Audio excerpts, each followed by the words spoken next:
bienvenue dans notre podcast.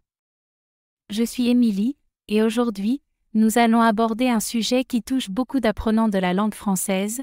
Je comprends le français, mais je ne peux pas le parler. C'est une situation que beaucoup connaissent bien. Vous pouvez écouter des conversations en français, comprendre les films ou les émissions, mais dès qu'il s'agit de parler, quelque chose vous bloque. Si c'est votre cas, sachez que vous n'êtes pas seul. Beaucoup d'apprenants traversent cette même difficulté, et c'est tout à fait normal.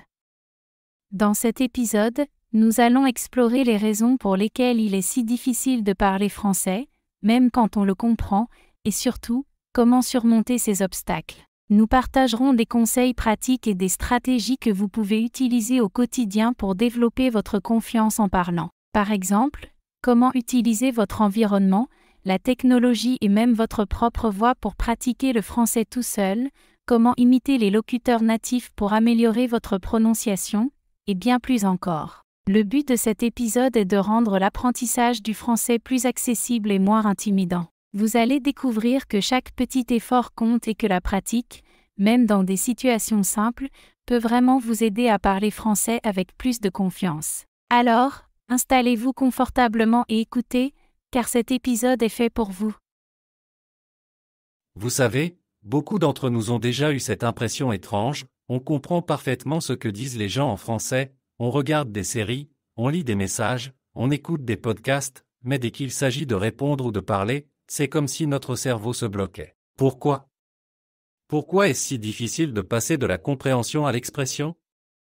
C'est exactement ce qu'on va explorer ensemble. D'abord, il y a une raison très simple mais souvent sous-estimée, le manque de pratique active. Écouter du français, c'est une activité passive. Vous pouvez le faire en lavant la vaisselle, en marchant ou même en vous reposant. Mais parler, c'est complètement différent. Ça demande une vraie mobilisation de votre cerveau, de votre bouche, de votre mémoire, et surtout, de votre confiance. Si vous n'avez jamais vraiment pris le temps de pratiquer activement, c'est normal que les mots ne sortent pas facilement. Ensuite, il y a la peur de faire des erreurs. Et celle-là, elle est universelle. Beaucoup de personnes n'osent pas parler parce qu'elles ont peur d'être jugées, de dire un mot de travers, de ne pas conjuguer correctement un verbe. Mais vous savez quoi ?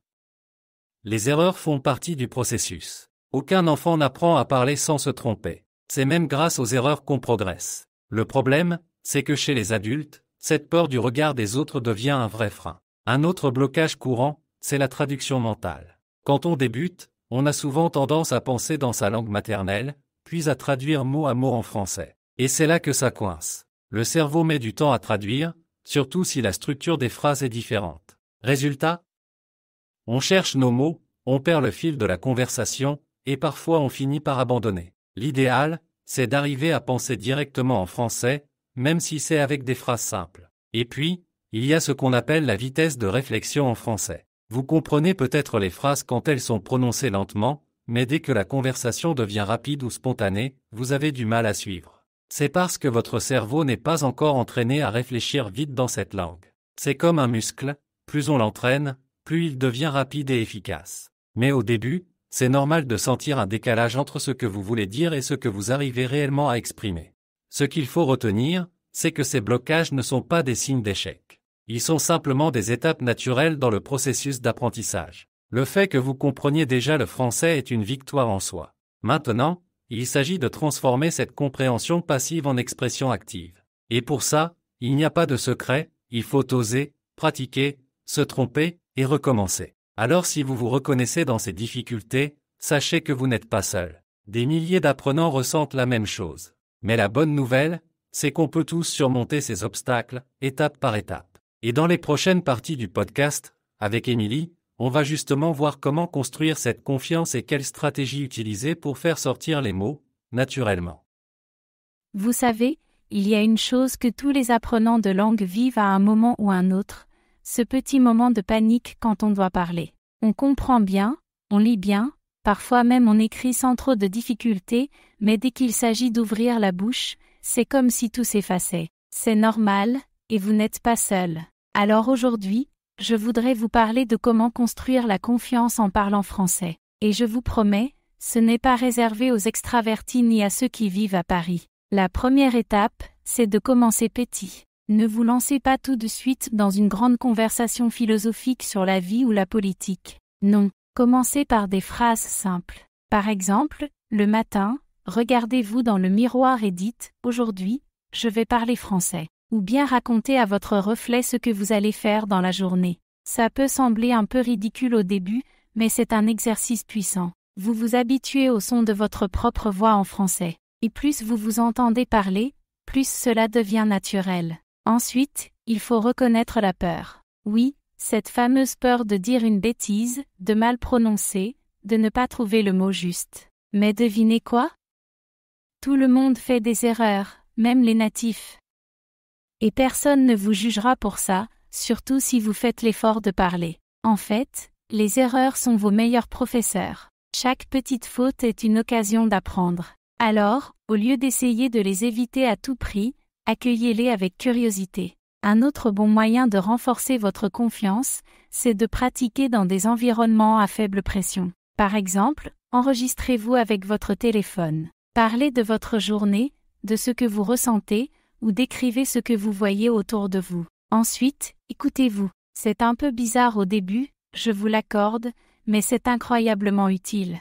Vous allez remarquer vos progrès au fil des jours, et ça booste vraiment la confiance. Vous pouvez aussi vous fixer de petits objectifs. Par exemple, aujourd'hui, j'apprends 5 nouveaux mots et je les utilise dans une phrase. Ou encore, cette semaine, je pose une question en français à quelqu'un, même si c'est juste au café. Le but, c'est de progresser par étapes. Chaque petit succès vous rapproche un peu plus de la fluidité. Et n'oubliez pas, la confiance, ça se construit comme un muscle.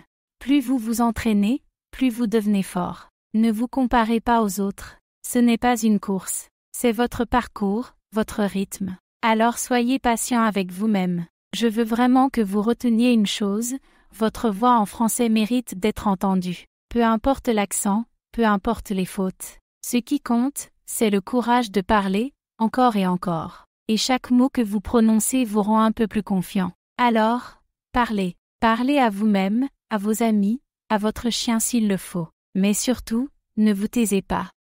Parfois, on a l'impression que pour progresser à l'oral en français, il faut absolument avoir un partenaire de conversation. Mais la vérité, c'est que vous pouvez faire énormément de progrès même quand vous êtes seul. Et aujourd'hui, je vais vous montrer comment transformer votre solitude en une véritable opportunité pour améliorer votre expression orale. Commençons par une technique simple mais redoutablement efficace, narrer votre quotidien en français. Imaginez que vous êtes dans un documentaire, et que vous commentez vos actions, je prépare mon café. Je vais sortir les poubelles?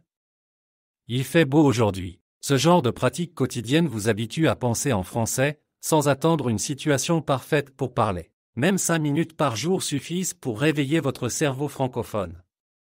Une autre méthode que j'adore, c'est parler à haute voix devant un miroir. Oui, au début, on peut se sentir un peu bête. Mais croyez-moi, cette technique fonctionne. Regardez-vous dans les yeux et essayez d'avoir une petite conversation avec vous-même. Parlez de votre journée, de vos projets, de vos envies. Cela vous aide non seulement à pratiquer, mais aussi à prendre conscience de vos expressions faciales, de votre intonation et de votre fluidité. Et pourquoi ne pas parler à vos animaux de compagnie ou à vos plantes? Ils ne vous jugeront jamais, et vous offrent une chance de parler à voix haute, sans pression. Même si cela peut sembler étrange, c'est une excellente façon de pratiquer de manière détendue. Vous pouvez leur raconter votre journée, leur lire un texte, ou même leur poser des questions comme si c'était de vrais interlocuteurs. La lecture à voix haute est aussi une méthode formidable. Choisissez un livre simple, un article de blog, ou même les sous-titres d'un film. Lire en français à haute voix permet d'améliorer la prononciation, le rythme, et la fluidité. En plus, cela vous expose à de nouveaux mots et à des structures grammaticales variées. C'est comme faire du sport pour votre bouche. Et bien sûr, n'oublions pas la technologie. Il existe aujourd'hui des applications qui vous aident à travailler votre prononciation. Certaines reconnaissent votre voix et vous donnent un retour immédiat sur la justesse de votre accent. Vous pouvez aussi enregistrer votre propre voix avec votre téléphone, puis vous réécouter. Cela peut être un peu gênant au début, mais c'est un excellent moyen d'identifier ce que vous pouvez améliorer. Ce que je veux vraiment que vous reteniez, c'est que vous n'avez pas besoin d'un professeur ou d'un partenaire de langue pour progresser à l'oral. Vous avez déjà tout ce qu'il vous faut, votre voix, votre environnement, votre motivation. En créant ces petites occasions de parler seul, encore et encore, vous entraînez votre cerveau à penser plus rapidement en français, à mieux organiser vos idées, et surtout, à gagner en confiance. Alors, la prochaine fois que vous êtes seul chez vous, au lieu de penser « je ne peux pas pratiquer », dites-vous plutôt « c'est le moment parfait pour m'exercer ». Parler seul, ce n'est pas bizarre, c'est intelligent. C'est une preuve que vous prenez votre apprentissage en main. Et chaque petit effort compte. Vous êtes beaucoup plus proche de la fluidité que vous ne le pensez. Vous vous êtes déjà demandé comment les enfants apprennent à parler? Ils écoutent, répètent et imitent. C'est exactement ce que vous pouvez faire pour améliorer votre français. Imiter les locuteurs natifs, c'est l'un des moyens les plus puissants et les plus sous-estimés pour progresser rapidement. Ce n'est pas juste une question de prononciation, c'est aussi une immersion dans le rythme, l'intonation, les expressions et la culture de la langue. Alors, comment faire? Commencez par écouter des Français, mais pas juste écouter passivement. Choisissez une courte vidéo, un extrait de podcast, ou même une scène de film que vous aimez. Écoutez une ou deux phrases, mettez en pause, puis essayez de répéter exactement ce que vous entendez. Imitez non seulement les mots, mais aussi le ton, l'accent, l'énergie. C'est ce qu'on appelle le shadowing, une technique utilisée par les interprètes professionnels et les polyglottes. L'idée n'est pas d'être parfait tout de suite. Au début, vous allez sûrement buter sur certains sons, et c'est normal. Mais petit à petit, votre bouche, vos lèvres, votre langue vont s'habituer au mouvement du français. C'est comme faire du sport. Plus vous pratiquez, plus ça devient naturel. Et en bonus, vous apprendrez des expressions authentiques, des tournures idiomatiques, et même un peu de slang, que vous ne trouverez pas toujours dans les manuels. Un autre avantage, c'est que vous allez développer une meilleure oreille. À force d'écouter et d'imiter, vous allez commencer à reconnaître les subtilités de la langue, les liaisons, les chuchotements, les intonations émotionnelles. Et ça rend vos propres conversations beaucoup plus vivantes et naturelles. Et n'oubliez pas l'aspect culturel. En imitant des natifs, vous ne copiez pas seulement la langue, mais aussi la manière de penser, de réagir, de s'exprimer. Vous devenez un petit peu plus français à chaque imitation. Ça crée une vraie connexion avec la langue, une sorte de complicité entre vous et le français. Donc si vous vous sentez bloqué à l'oral, essayez ça dès aujourd'hui. Choisissez votre acteur préféré, un podcasteur ou même une chanson. Écoutez, répétez, imitez. Vous verrez, au fil des jours, vous commencerez à parler avec plus d'assurance, plus de fluidité, et surtout, avec ce petit je ne sais quoi qui rend votre français vivant. Tu sais, il y a un piège dans lequel beaucoup d'apprenants tombent sans même s'en rendre compte, ils écoutent des heures de français, regardent des films, lisent des articles, mais ils restent passifs. C'est un peu comme regarder des gens faire du sport en pensant qu'on va devenir musclé juste en les regardant. Ça ne marche pas comme ça. Pour vraiment progresser, il faut passer de la consommation passive à une implication active dans la langue. Alors, comment on fait ça concrètement? Premièrement, transforme chaque moment d'écoute ou de lecture en une opportunité d'interaction. Par exemple, après avoir écouté un podcast en français, au lieu de passer au suivant, fais une pause. Résume à voix haute ce que tu as compris. Même si tu n'as compris que la moitié, ce n'est pas grave. Le fait de reformuler avec tes propres mots te force à activer ton vocabulaire et à structurer tes pensées en français. C'est un excellent exercice pour entraîner ton cerveau à penser dans la langue. Une autre technique très puissante, c'est le shadowing. Tu en as peut-être déjà entendu parler, ça consiste à écouter une phrase en français et à la répéter immédiatement, en essayant d'imiter le rythme, l'intonation et la prononciation du locuteur natif. C'est un peu comme devenir l'écho de la personne. Au début, ça peut sembler bizarre ou difficile, mais avec un peu de pratique, tu vas commencer à sentir le rythme naturel de la langue et tu gagneras en fluidité sans même t'en rendre compte. Et si tu regardes une série ou un film, n'hésite pas à activer les sous-titres en français. Cela permet de faire le lien entre ce que tu entends et ce que tu lis. Tu vas commencer à reconnaître les mots plus rapidement, à comprendre les liaisons, et même à repérer des expressions idiomatiques que tu pourrais réutiliser dans une conversation. Tu peux même mettre sur pause et répéter certaines phrases, juste pour le plaisir de t'entraîner à les dire comme un natif. Ce qui est important ici, c'est l'attitude. Arrête d'être simple spectateur et deviens acteur de ton apprentissage. Pose-toi des questions pendant que tu écoutes ou que tu lis. Comment dirais-je ça moi-même? Est-ce que je pourrais utiliser cette expression dans ma prochaine conversation? Prendre des notes, répéter à voix haute, Créer tes propres phrases à partir de ce que tu viens d'apprendre, tout cela fait partie de l'apprentissage actif. Et tu sais quoi? Ce changement d'approche n'a pas besoin d'être radical. Commence petit. Choisis un podcast de 2 minutes, un extrait de film, ou même une citation inspirante. Écoute, répète, reformule, questionne. Petit à petit, tu vas entraîner ton cerveau à produire du français, et non plus seulement à le recevoir. Et c'est exactement ce qu'il faut pour passer de la compréhension à la conversation. Vous êtes déjà capable de comprendre le français lorsque vous écoutez une conversation, une série, ou un podcast, mais dès qu'il s'agit de parler, vous vous sentez bloqué? C'est totalement normal, et vous n'êtes pas seul. Aujourd'hui, je vais vous montrer comment lancer des conversations simples, naturelles, et surtout efficaces pour surmonter ce blocage. Commençons par une vérité simple, on n'a pas besoin d'un vocabulaire parfait pour engager une conversation. Ce qu'il faut, c'est de l'envie, un peu de courage, et quelques phrases toutes prêtes à utiliser. Par exemple, poser des questions est l'une des manières les plus faciles d'initier un échange. Vous pouvez demander « Tu as un plat préféré? Tu regardes quoi en ce moment? » ou « Qu'est-ce que tu fais pendant le week-end ?» Ces questions sont simples, ouvertes, et surtout, elles invitent l'autre à parler, ce qui vous donne plus de temps pour réfléchir à vos réponses. Ce qui est important aussi, c'est de ne pas attendre que votre français soit parfait pour commencer à parler. La perfection est souvent l'ennemi de l'action. Imaginez que vous soyez à la boulangerie. Au lieu de simplement dire « une baguette, s'il vous plaît », pourquoi ne pas ajouter un petit mot? « Bonjour, votre pain au chocolat est-il fait maison ?» Ce genre de phrase transforme une simple commande en opportunité de pratiquer le français dans un cadre réel, avec un vrai interlocuteur. Je vous conseille également de préparer à l'avance des scénarios de conversation. Par exemple, si vous allez à une fête ou à un cours, anticipez les échanges possibles.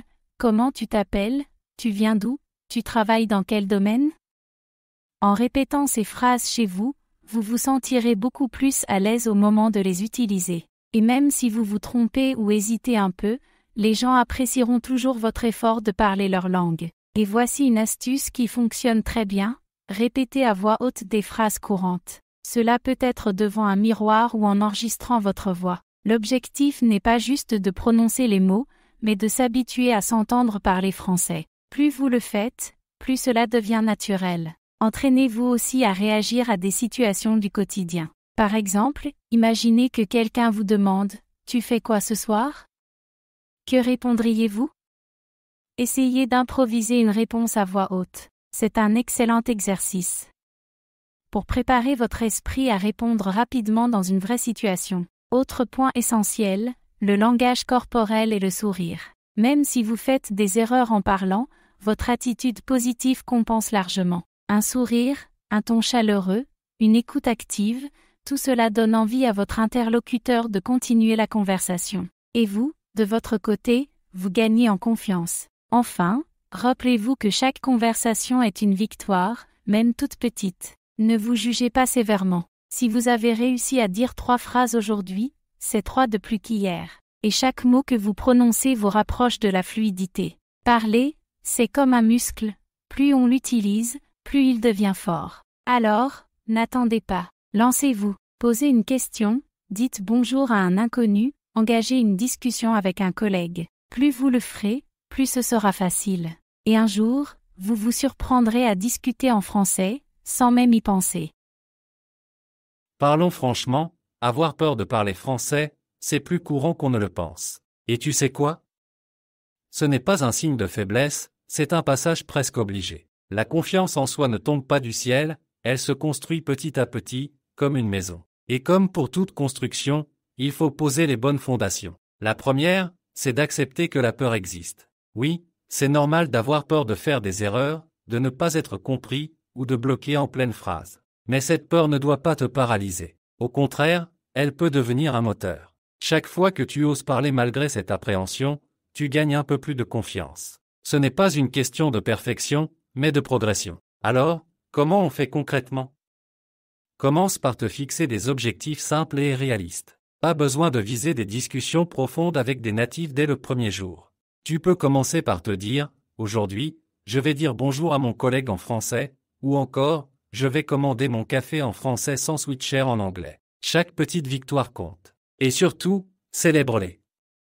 Même si ça te semble insignifiant, ce sont ces moments qui t'aident à construire ta confiance. Imagine que tu crées une sorte de collection de petites réussites. Plus tu en accumules, plus tu te sens à l'aise, et plus tu as envie de continuer. Autre point essentiel, entoure-toi de bienveillance. Évite les environnements où tu te sens jugé ou critiqué. Cherche plutôt des personnes qui t'encouragent, qui te laissent le temps de t'exprimer, qui ne t'interrompent pas dès que tu cherches un mot. Tu peux même pratiquer avec d'autres apprenants de ton niveau. Crois-moi, quand on se rend compte qu'on n'est pas seul à galérer, ça dédramatise tout. Et surtout, rappelle-toi que les francophones eux-mêmes font parfois des fautes. Alors, pourquoi devrais-tu viser la perfection absolue?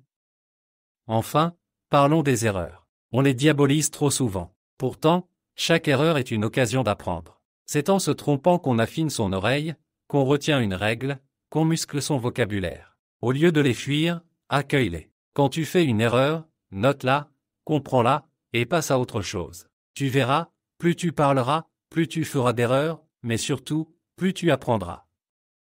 Et avec le temps, tu gagneras en fluidité, en spontanéité et tu l'as deviné en confiance. Alors, souviens-toi, la confiance ne se commande pas, elle se cultive. Avec de la patience, des petits pas, et un bon état d'esprit, tu seras surpris de voir à quel point tu peux évoluer. Ce n'est pas un sprint, c'est un marathon. Et chaque mot que tu oses prononcer t'amène un peu plus loin.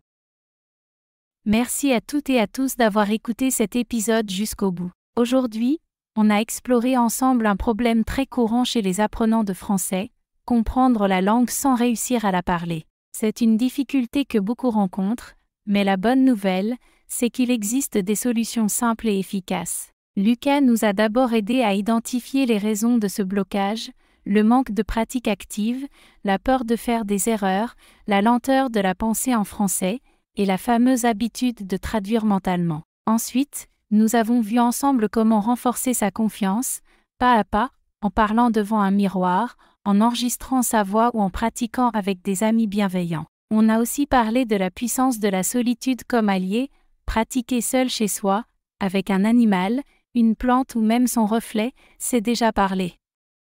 Puis nous avons plongé dans l'univers fascinant de l'imitation, écouter les natifs, répéter leurs phrases, adopter leurs intonations, c'est une technique puissante et souvent sous-estimée. Lucas a insisté sur l'importance de passer d'un apprentissage passif à une implication active, il ne suffit pas d'écouter ou de lire, il faut s'exprimer, résumer, parler. Nous avons également vu comment lancer des conversations simples et naturelles en utilisant des questions ouvertes, et comment chaque petit échange peut devenir une opportunité d'apprentissage. Et bien sûr, on a terminé en parlant de la clé de tout ça, la confiance. Avoir confiance en soi, c'est accepter ses erreurs, célébrer ses progrès, et surtout, oser parler, encore et encore. Alors si aujourd'hui vous vous dites « Je comprends, mais je ne peux pas parler », rappelez-vous que c'est temporaire. Avec les bonnes méthodes et un peu de courage, vous pouvez franchir cette étape.